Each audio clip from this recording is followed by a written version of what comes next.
या अभंगातून संत तुकाराम महाराज सांगतात की देव आणि भक्त एकमेकावर अवलंबून आहेत. त्यांच्यातील संबंध केवळ भक्तीचा नसून तो प्रेमाचा आणि सौंदर्याचा आहे. भक्ताविन देवा कैचे रूप घडे सेवा.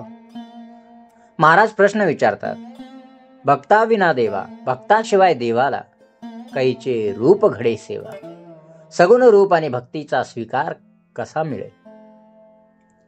देव अव्यक्त, निराकार आणि निर्गुण आहे. भक्ताच्या भक्तीमुळे, प्रेमामुळे आणि इच्छेमुळेच तो सगुण रूप धारण करतो. जसं विठ्ठल, राम, कृष्ण.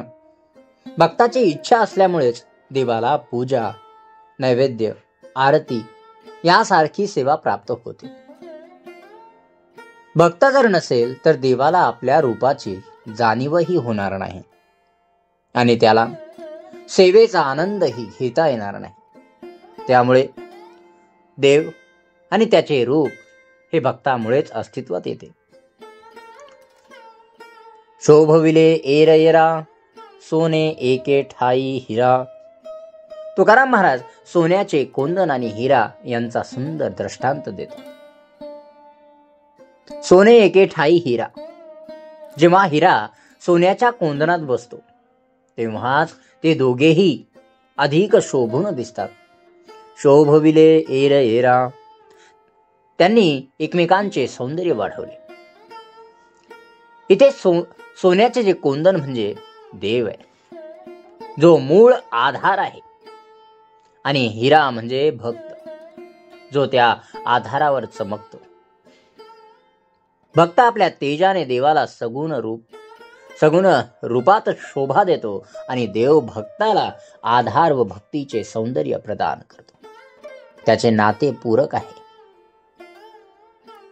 देवाविन भक्ता कोण देता निष्कामता. आता महाराज भक्ताच्या बाजूने विचार करतात. देवाविन भक्ता, देवाशिवाय भक्ताला कोण देता निष्कामता. निष्काम भक्तीचे तत्वज्ञान आणि अवस्था कोण देणार? भक्त सेवा करतो, पण त्या सेवेचे ध्येय फळाची आसक्ती नसते.